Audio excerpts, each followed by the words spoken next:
21st year here, so I've met a lot of students over the years, and I think Grove City students are wonderful, no matter how strong or not as strong in terms of academic abilities.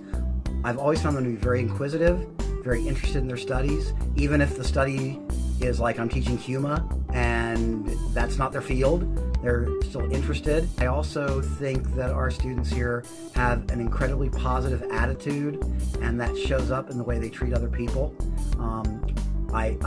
I see other campuses around the country today, and it seems like a lot of students are either unhappy about something or this, that, or the other, but our students seem to be much more joyful, but also they're inquisitive, so I think that combination makes for great students. I see the same exact thing in the students here, and it's just fantastic. Kind of twofold.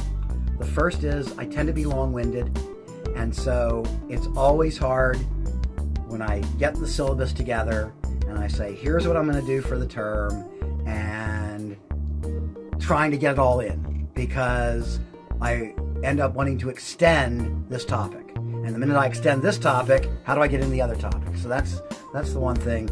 And then the other one is that grading tests is okay, but grading papers I find really hard, because it's not that it's utterly subjective. There are obviously standards for better papers. It's just not my real forte. I always wondered how professors grade papers, because I feel like I wouldn't be able to do it. Yeah, it's hard. I mean, I've got some colleagues who are really good at it, but that's just not my thing. Well, I actually really love teaching. I just do, and I also happen to love my subject matter. I like the material.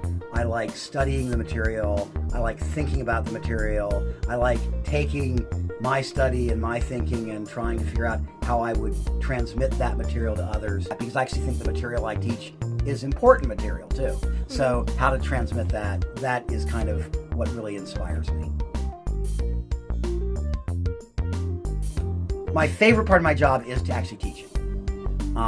But then the other aspects I was just saying that go into that, spending some time reading new books, spending some time thinking about the best way to take what I'm learning here and transmit it in a way that is both challenging but understandable. So if I'm teaching a class like Luther and Calvin, which is a high-level religion class, going for that level. But when I'm teaching a HUMA, going for that level, not that it's dumbing it down, it's meeting the students where they might be in terms of that material.